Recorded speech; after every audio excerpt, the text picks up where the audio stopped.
오늘 이 시간에는 무엇을 위해 부르심을 받았는가 라는 제목으로 말씀을 전하도록 하겠습니다. 지금까지 베드로는 이 교회가 이 하나님의 미리 아심과 또 성령의 거룩하게 하심, 그리고 그리스도의 핏뿌림으로 택함을 받아서 세상으로부터 이 교회가 부르심을 받았다고 말씀하고 있습니다. 근데 여러분, 그것이 끝이 아닙니다. 베드로는 교회가 세상으로부터 부름 받았다면 다시 세상으로 보내심을 받았다, 이것을 계속해서 이 말씀을 통해서 역설하고 있습니다. 근데 여러분, 교회의 현실은 어떻습니까? 교회를 이 세상 속에서 택하여서 부르신 것에는 하나님께 감사와 영광과 찬송을 올려드리지만, 하나님께서 교회를 다시 이 세상 가운데 보내셨다는 것에는 별 반응이 없습니다. 그 보내심에는 우리가 여전히 묵묵부답인 것 같습니다. 교회는 이 세상 속에 여러분 보내심을 받았습니다. 이 세상 속에서 교회는 교회로서의 길을 가야만 해야 합니다. 그래서 베드로는 이를 위해서 이 세상 속에서의 교회가 이 교회로서의 사명을 가지고 이 세상을 지나가야 한다고 우리에게 계속해서 말씀했습니다. 그래서 세속 국가의 이 권력자들에 대해서 우리가 어떻게 대할 것인가, 주인과 종의 관계를 통해서 우리는 어떤 길을 가야 할 것인가, 그리고 믿지 않는 이 배우자들에 대해서 우리가 어떤 삶의 태도로 이 십자가의 길을 가야 할 것인가에 대해서 지난 시간까지 말씀을 우리가 나누었습니다. 아마 결론은 여러분께서 다 이미 알고 계십니다. 우리가 이 세상 속에서 어떤 길을 가야 하는지 여러분 다 알고 계십니다. 예수 그리스도께서 걸으셨던 그 길을 걸어가야 한다, 우리가 이구동성으로 다 말할 수 있을 것입니다. 그래서 정작 우리는 그 길을 가야 하는 것을 알지만 우리는 그 길을 가기에는 우리의 발걸음이 너무나 무겁습니다. 왜 그렇습니까? 그 길이 세상에 가는 길보다 어렵기 때문에 그렇습니다. 이 고난의 십자가 그 길이기 때문에 그 길을 다 피하고 싶습니다. 그런데 여러분, 그 길을 당연하게 여기고 그 길을 마땅히 걸어가는 것이 바로 복음의 길이고 신앙의 길입니다. 그런데 우리가 지금까지 줄곧 들었던 말씀이 무엇입니까? 예수 믿고 십자가의 길을 걸어갑시다, 이 말이 많습니까? 예수 믿으면 복 받습니다, 이야기를 더 많이 들었습니까? 아마도 후자인 것 같습니다. 그래서 그 받을 복을만 생각하면서 이 세상을 살아가다 보니까 불편하고 불행하고 억울한 일이 나에게 오지 않을 것이라고 생각합니다. 근데 여러분, 이 세상을 살아보니까 어떻습니까? 내가 원하지 않는 일을 만납니다. 불공평하고 그 억울한 일을 당하게 됩니다. 그리스도로서 그런 일들을 너무나 많이 자주 우리가 경험하게 됩니다. 그런 일들이 일어났을 때 하나님께서는 우리가 그 일들에 대해서 요리조리 잘 피하라고 우리를 세상으로부터 불러주신 것이 아닙니다. 오히려 그 반대입니다. 이 세상에서의 불공평과 부당함과 억울함을 당할 때 이 세상의 방법으로 맞서지 말고 오히려 그리스도께서 걸으셨던 그 십자가의 길을 따라가라고 우리에게 말씀하고 있습니다. 그것이 세상으로부터 우리를 부르시고 또 세상으로 다시 보내시는 이유입니다. 그 구체적인 모습을 베드로는 오늘 본문을 통해서 우리에게 보여줍니다. 먼저 9절의 말씀을 우리 다 함께 읽도록 하겠습니다. 옥을 욕으로 갚지 말고 도리어 복을 빌라. 이를 위하여 너희가 부르심을 받았으니 이는 복을 이어받게 하려 하심이라. 아멘. 그 교회는 이 세상에서 악을 악으로, 욕을 욕으로 갚지 않고 복을 빌어서 하나님의 사랑과 은혜를 전해야 합니다. 이것을 위해 우리가 부르심을 받았고 이 세상 가운데 보내심을 받은 겁니다. 그 길을 그리스도께서 이미 우리에게 다 보여주셨습니다. 그런데 우리가 그 길을 걷지 않는다면, 우리가 그 길을 피한다면 사실 우리는 그리스도의 길을 포기한 것이나 마찬가지입니다. 그리스도의 그 영광에 참여하는 길에서 우리는 벗어나는 것입니다. 그러면 우리는 생각을 다시 한번 해야 합니다. 마음을 다시 한번 잡아야 합니다.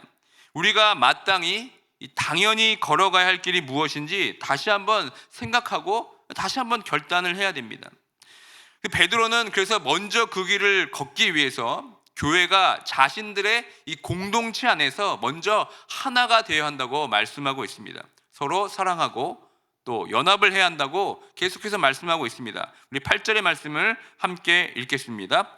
마지막으로 말하노니 너희가 다 마음을 같이하여 동정하며 형제를 사랑하며 불쌍히 여기며 겸손하며. 아멘.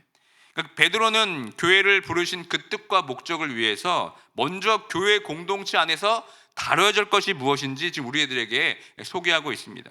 그 첫 번째가 무엇입니까? 너희가 다 마음을 같이 하라입니다. 이것이 교회가 공동체 안에서 먼저 이루어질 일입니다. 여기서 마음을 같이 하라는 것은 우리끼리 우리 생각과 우리의 마음으로 하나가 되라는 뜻이 아닙니다. 하나님을 향한 마음으로 하나가 되라는 것입니다.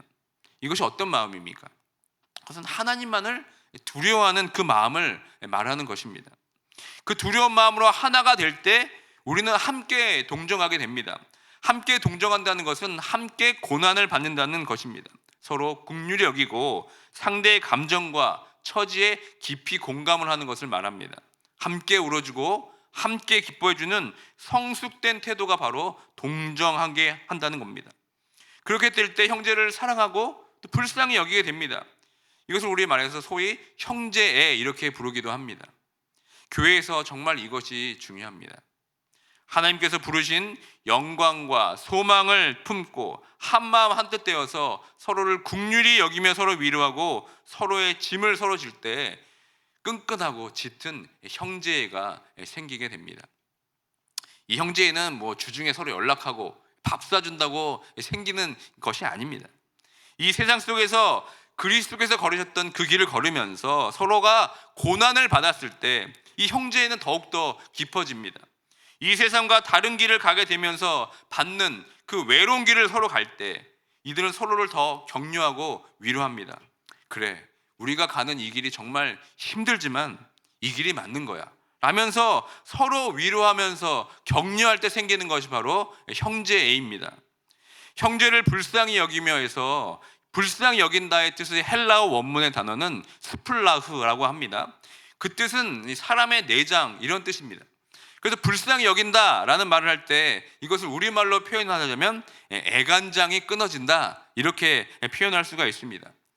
그러니까 그리스도께서 걸으셨던 그 십자가의 길을 가기 위해서 악을 악으로 갚지 않고 욕을 욕으로 갚지 않으면서 겪었던 이 고난당한 형제와 자매를 보면서 서로 이 가슴이 찢어지는 듯한 아픔을 느꼈다는 것입니다.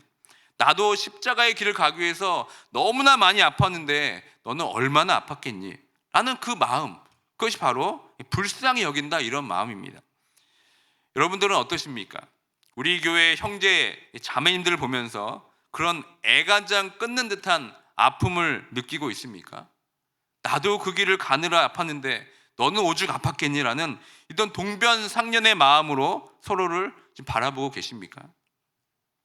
문제는 내가 그 길을 걷지 않으니까, 내가 그 길을 가지 않으니까 그런 사람들의 아픔이 보이지가 않습니다. 내가 그 길을 가지 못하니까 그 길을 가는 사람들을 공감할 능력이 우리에게 없습니다. 그러니까 형제에 대한 애간장 타는 마음이 없고 관심조차 없는 것입니다. 여러분들은 이번 한 주를 살면서 이 그리스도인으로서 이 세상 속에 살면서 여러분 어떤 고난을 당하셨습니까? 그리스도 때문에 여러분은 어떤 억울한 일을 당하셨습니까? 그리스도 때문에 어떤 불공평함에 여러분 처해지셨습니까? 우리가 이 세상 속에 살면서 이 그리스도께서 걸으셨던 삶의 방식으로 우리가 살지 않으니까 우리 삶에 고난이 없습니다. 머리로는 예수 그리스도께서 걸으셨던 그 십자가의 길을 걸어가야지 라고 이 정답은 다 알지만 정작 그 길을 나서는 사람이 없기 때문에 이 교회에서 그 십자가의 길을 걸으면서 겪었던 이 고난과 이 간증이 지금 실종된 지가 지금 오래되었습니다. 서로 이 애환을 나눌 거리가 지금 없습니다. 모든 게 다 평안하고 좋을 뿐입니다. 사실 이런 고난이 없는 것이 우리에게는 더 큰 고난입니다. 또한 형제에 대한 애간장 타는 마음은 이 악한 세상에 살아가고 있는 사람들에 대한 이 죄인들에 대한 마음이기도 합니다. 교회가 세상에서 썩어져 가고 더럽고 허무한 데 굴복하는 악한 사람들을 향하는 그 마음의 태도, 이것이 바로 애간장 타는 마음입니다. 이들에게 악을 악으로 갚지 않고 도리어 복을 빌면서 그들에게 오히려 선을 행하게 될 때, 그 고난도 참아내게 될 때 진정한 긍휼의 마음에 이르게 됩니다. 그러기 위해서는 우리가 무엇이 필요합니까? 8절 마지막에 보시길 바랍니다. 8절 마지막에 보면 베드로는 어떻게 말합니까? 겸손하며, 그러니까 자신을 낮추는 겸손으로 나아가라고 말하고 있습니다. 여기서 자신을 낮추라는 이 원문의 뜻은 이런 겁니다. 실제로는 그렇지 않지만 상대방을 섬기기 위해서 더 낮은 위치에 처하라는 말씀입니다. 낮은 위치에 선다는 것은 당연하거나 마땅하거나 이런 합리적인 대우를 다 내려놓겠다는 뜻입니다. 상대방을 위해서 부당하고 고통스러워도 기꺼이 그렇게 낮은 곳으로 가서 섬기겠다는 자세를 말합니다. 이것은 교회를 섬길 때, 사람을 섬길 때, 그리고 세상을 섬길 때 마땅히 드러나는 모습입니다. 다른 사람이 나보다 좀 못하게 보인다 할지라도 그들을 섬기기 위해서 자진해서, 자처해서 종의 모습으로 섬기는 것, 이것이 바로 베드로가 말하는 겸손입니다. 이 겸손이 없이 부당하고 억울한 일을 당하게 되면 대뜸 우리 마음속에 어떤 마음이 됩니까? 어떻게 나한테 이럴 수 있지? 당신이 뭔데 나한테 이래? 금세 이렇게 우리는 반응하게 되어 있습니다. 그 마음은 아마 사람들한테 속일 수 있지만 나와 하나님 앞에서는 우리가 속일 수가 없습니다. 우리에게 만약 이런 마음이 있다면 우리는 여전히 교만하고 오만한 것입니다. 예수님께서는 이미 이런 겸손의 모습을 우리에게 보여주셨습니다. 높고 높은 하늘 보좌를 버리시고 낮고 낮은 종의 모습으로 이 땅에 오셨습니다. 오신 것도 모자라서 우리를 위하여 자신의 목숨을 십자가에서 내어주셨습니다. 그래서 이 세상에 가장 낮은 음부까지 내려가셨습니다. 이것이 바로 예수님께서 우리에게 보여주셨던 겸손한 종의 모습입니다. 이것이 바로 우리 교회가 가야 할 길인 줄 믿습니다. 이를 위하여 교회가 부르심을 받았습니다. 다시 한번 오늘 말씀을 기억하시면서 우리를 부르시고 보내신 그 길을 가겠다고 다짐하는 모두가 되길 주님의 이름으로 축원드립니다. 또 우리가 살펴볼 것은 베드로는 복과 거룩을 구별하지 않았다는 겁니다. 우리가 생각하는 복은 나도 모르게 이 세상에 추구하고 있는 어떤 물질의 풍요, 어떤 건강과 같은 이 세상의 우상들도 준다는 그 복을 생각할 때가 많이 있습니다. 이 복은 마치 바알과 아세라가 추구하는 복입니다. 그런데 중요한 것은 그 우상들이 주는 복에는 거룩함이라는 것이 없습니다. 그저 긍정적인 힘을 빌려서 축복과 풍요를 빌 뿐입니다. 그 복에는 거룩이 빠져 있습니다. 그런데 여러분, 성경은 그렇게 말하지 않습니다. 거룩함 없이 주어진 풍요는 다 탐욕이고 우상 숭배라고 말합니다. 성경이 말하는 거룩함에는 늘 생명을 낳습니다. 거룩함은 이 생명을 유지하고 더욱더 풍성하게 합니다. 그래서 베드로는 10절에서 어떻게 말씀하고 있습니까? 우리 10절의 말씀을 다 함께 읽겠습니다. 그러므로 생명을 사랑하고 좋은 날 보기를 원하는 자는 혀를 금하여 악한 말을 그치며 그 입술로 거짓을 말하지 않고 악에서 떠나 선을 행하고 화평을 구하며 그것을 따르라. 아멘. 그러니까 누구나 이 10절 상반절에 나오는 생명을 사랑하고 이 좋은 날 보기를 원합니다. 이 생명을 사랑하고 좋은 날 보기를 원한다는 것을 이 공동 번역으로 읽으면 이렇습니다. 생명을 사랑하고 행복한 날을 보려는 사람은, 이렇게 번역이 되어 있습니다. 그런데 성경이 말하는 이 행복을 누리기 위해서 그런데 반드시 수반되어야 하는 것이 있습니다. 그것이 무엇입니까? 바로 참된 거룩의 모습이라는 것입니다. 이 참된 거룩이 없이 행복은 참된 행복이 아닌 겁니다. 그 거룩의 모습을 구체적으로 어떻게 표현하고 있습니까? 10절을 다시 보시면 이렇게 말씀합니다. 혀를 금하고 악한 말을 그치며 그 입술로 거짓을 말하지 말라, 이렇게 말씀합니다. 이런 거룩의 삶의 변화 없이 행복을 추구한다면 그것이야말로 여러분 기복신앙이고 우상 숭배입니다. 그러니까 거룩이 없는 행복은 여러분 속고 있는 것이나 마찬가지입니다. 내 입에 여전히 악한 말이 있고 거짓이 있으면서 그리스도를 따르는 그 거룩한 십자가의 길을 가는 것은 거의 불가능합니다. 특별히 이 거짓을 말하는 것, 이것을 우리가 좀 주목해 볼 필요가 있습니다. 우리가 아무렇지 않게 쉽게 하는 거짓말은 사실 모든 악의 출발점이면서 모든 악의 온상이 되는 겁니다. 그래서 우리가 아이들을 양육할 때 어떻습니까? 다른 것은 그나마 눈 감아줘도 아이들이 거짓말을 하는 것에는 되게 민감합니다. 그래서 용서가 별로 없습니다. 왜 그렇습니까? 이 거짓말을 하는 것을 내버려두면 이 아이들 교육이 다 망가지기 때문에 그렇습니다. 어른들도 마찬가지죠. 사업을 하거나 특별히 정치판을 보면은 너무나 이 거짓이 난무하고 있습니다. 대부분 그 말들을 여러분 진실하게 받아들이지 않습니다. 워낙 이 거짓말이 난무한 세상 살고 있으니까 사람들의 이 진심이 잘 통하지가 않습니다.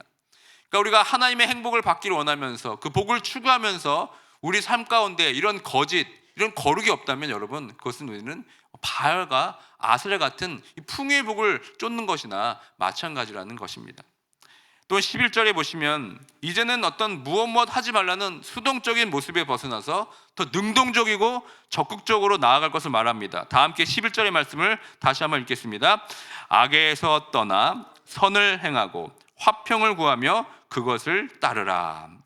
지금 10절부터 11절의 말씀은 시편 34편 12절부터 16절의 말씀을 베드로가 인용한 것입니다.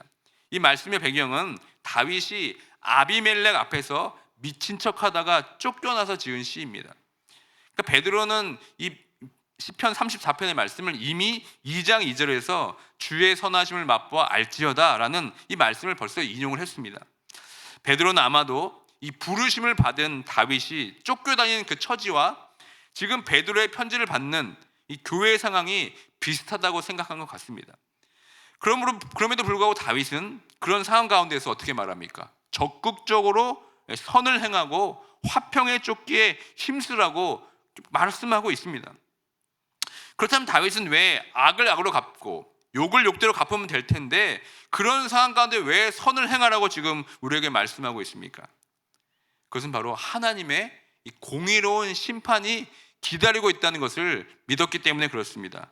다 함께 12절의 말씀을 함께 읽습니다. 주의 눈은 의인을 향하시고 그의 귀는 의인의 간구에 기울이시되 주의 얼굴은 악행하는 자들을 대하시느니라 하였느니라. 그러니까 사람은 억울한 일을 당하고 그것에 대한 원한을 풀지 못하면 한이 맺힙니다. 그런데 그리스도인들은 선을 행하고도 부당한 일을 당하게 됐을 때 그들 마음에는 한이 맺힐 수가 없다는 것입니다. 왜 그렇습니까? 이 공의로운 하나님의 심판을 믿기 때문에 그렇습니다. 12절 마지막에 보시면 주의 얼굴은 악행하는 자들을 대하시느니라 라고 하고 있습니다. 이 말씀 보면 무슨 뜻인지 잘 이해가 안 갑니다. 주의 얼굴은 악행하는 자들을 대하시느니라. 하나님께서 악행하는 자들을 어떻게 무엇을 한다는 말씀이십니까? 이 말씀은 시편 34편 16절을 인용한 것인데 제가 시편 34편 16절을 읽어드립니다. 여호와의 얼굴은 악을 행하는 자를 향하사 그들의 자취를 땅에서 끊으려 하시는도다. 그러니까 지금 베드로는 여호와의 얼굴은 악을 행하는 자를 대하시느니라 라고 맞췄지만 이 시편 원문은 그들의 자취를 땅에서 끊으려 하신다 이렇게 기록되어 있습니다. 그러니까 의인들이 부르짖는 경우에는 하나님의 시선은 의인을 향하십니다. 그리고 그들의 간구에 귀를 기울여 주십니다. 모든 환난에서 건져 주십니다. 그러나 여러분 악인은 그렇지 않습니다. 하나님께서는 심판의 날에 반드시 그들을 심판하십니다. 어떻게 심판하십니까? 그들의 좌치를 땅에서 끊으십니다.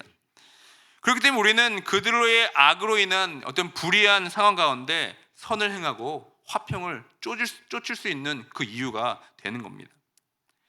결국 하나님께서는 교회가 이 땅에서 당하는 불의한 고난에 대해서는 반드시 선악간의 심판을 하실 것입니다. 그렇기 때문에 이 교회는 이 선을 행함으로 고난 가운데 그것이 억울하거나 그것이 한 맺힌 인생으로 살지 않게 되는 충분한 이유가 되는 것입니다. 그렇기 때문에 교회는 그리스도께서 걸으셨던 그 길을 걸을 수밖에 없습니다. 이것을 위해 교회를 이 세상으로부터 부르셨습니다. 이것이 바로 교회가 세상으로 부름받은 이유인 것입니다. 말씀을 맺습니다. 우리가 걸어가야 할 길은 이미 정해져 있습니다.